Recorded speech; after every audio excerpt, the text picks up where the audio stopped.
Robot. Yeah, so guys, it's Barrett Dahl here. Just kind of want to come on here and make a video.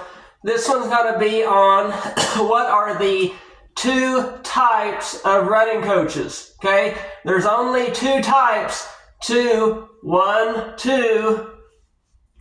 Watching you. I am watching you.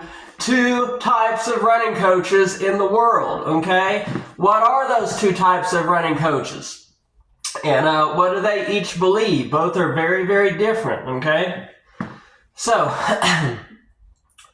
the first type of running coach in the world that I want to cover is the one that is called a quantity coach, okay?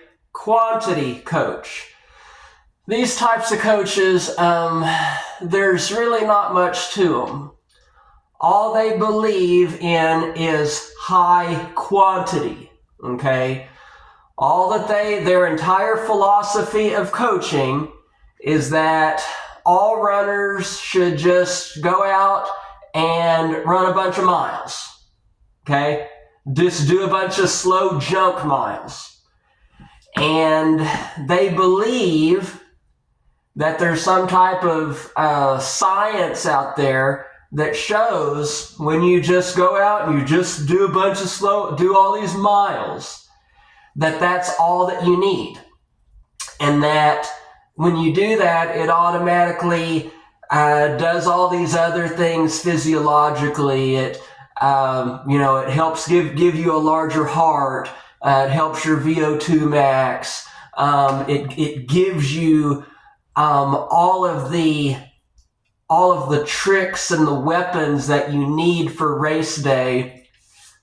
And it gives you all of that arsenal. It automatically gives you speed. It automatically gives you endurance.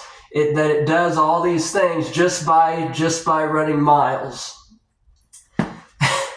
This all started with this one stupid idiot named Lydiard. His name was Arthur Lydiard, who was really just a retard idiard, okay? I believe that his name was of Swedish descent, if I'm not mistaken, okay? Well, that's what he did. He started it, and this trend kind of grew from there, and coaches at different levels, some now still push that. There was another stupid idiot named Paavo Nurmi, Nurmi. His philosophy wasn't much different, but that is the one type of philosophy now. It's thank God it's not the most popular philosophy now, but it's one of the big two. Okay, I would say that out of all coaches, probably 9 to 10% believe in the quantity method, which is the big quantity junk mile method. Okay, so now I'm going to go to the other end of the spectrum, which is what's called the quality coaches. Okay, quantity method of coaching. These coaches, which is the type of coach that I come from and that I am, we believe that everything has a purpose to it. Okay. Every single workout is strategically designed for where you are in the season, okay? We believe in something called phases and strategic development, and that runners go through phases, and that there should be different training periods in the season, and that every single workout we do, especially on the track, is different and has a purpose and a meaning to it, and it's quality. Guys, like just with me and my instructions, and the people that I coach, including myself, I have two chalkboards. Okay, one chalkboard shows what is today's workout, okay, and the other chalkboard will say what is the purpose of today's workout, because people have to know what the purpose is. Okay, nobody likes surprises, guys. I don't like surprises. Young people don't like surprises. runners of all ages, athletes of all ages, do not like surprises, guys. Okay? So in order to be able to do a workout to the best of your ability, you have to know what it is and what its purpose is. So that is the quality coaches. Their workouts are of good quality, and their intent is of good quality. You know, it's not like a buffet. You know, it's not like just an all-you-can-eat buffet where it's those other types of coaches that are the junk mile coaches that don't believe in any speed work. Those people are like a Golden Corral buffet. It's just an all-you-can-eat, an all-you-can-eat free-for-all of going around running miles, but it's not very good. Golden Corral buffet, not very good. There's just a lot of it. I would rather have quality coaching. I would rather eat quality food, okay? I am a quality coach and a quality runner. I'm not a quantity, just go out and run a bunch of junk miles because I don't have any leg speed or any strategy or any talent with my runners and my people, okay? Quality coaches are so much better and more efficient than quantity coaches because everything they do has a meaning to it and a purpose and are of good quality. They mix everything from speed work to intervals to tempos to fartleks to even a weekly long run. They believe in all of it, okay? You know, there isn't even a guy named Steve Scott.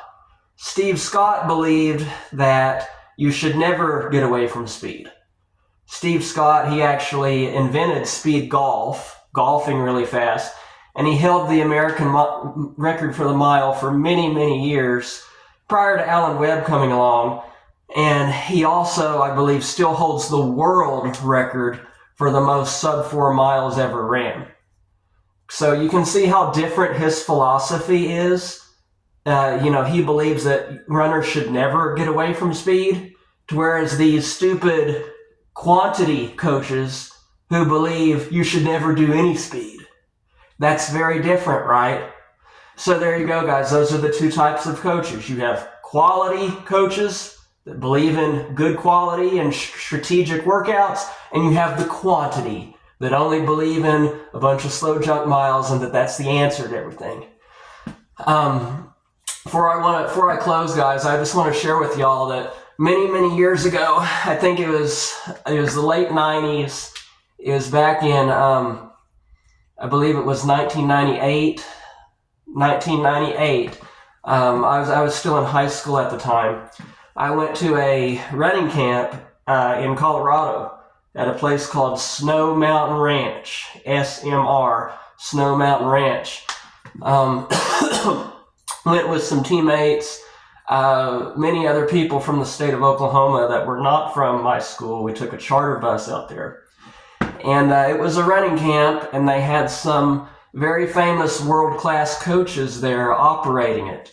We were there for, I think, 3 or 4 weeks up in the high Rockies, getting some high-altitude training and, high-level instruction from these world-class coaches. Some of the people that were there were, you had Jim Sanchez, world-class coach, Joe Vigil, or Vigil, if you're of Spanish descent, Joe Vigil, world-famous coach out of Adams State, Alamosa, Colorado, and Jack Daniels was there, okay? We had many, many famous world-class coaches there helping us and instructing us. A very, very great camp. Well, guys, in the evenings, coaches had their own quarters. We had our own quarters, right? Because we were the athletes, they were the coaches. Couldn't have them sleeping with us, right? So in the evenings, you could actually hear them debating and arguing over what should be these, young people's workout for the next day because they all had a different philosophy, right? It actually got so bad that we could hear them yelling and screaming at each other over it. And they were even yelling the F word. They were yelling profanities and the F word at each other, screaming and debate, grown men yelling and screaming at each other over what should the workout be the next day. Because they couldn't agree on it. They kept saying, oh, fuck you, fuck that, that's just not the right fucking workout for these goddamn fucking young people. And that's what they were yelling and screaming, okay? And finally, they just settled on a fartlek. Fartlek, that's kind of a, where you jog a little bit and then sprint for a little bit. That word, I believe, is also of Swedish descent.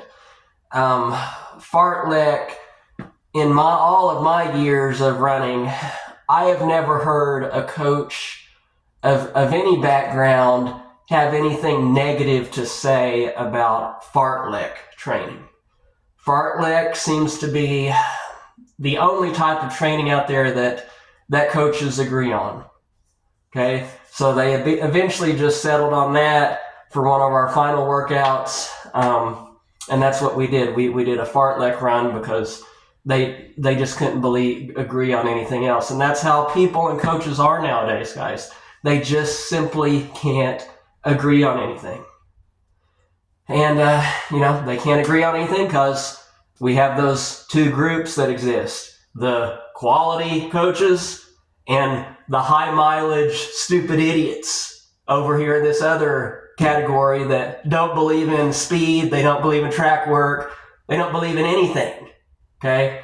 Because they're not very smart and they don't know how to collaborate and corroborate track workouts. So there you go, guys. Oh, before I leave, one more thing. Funny joke for you.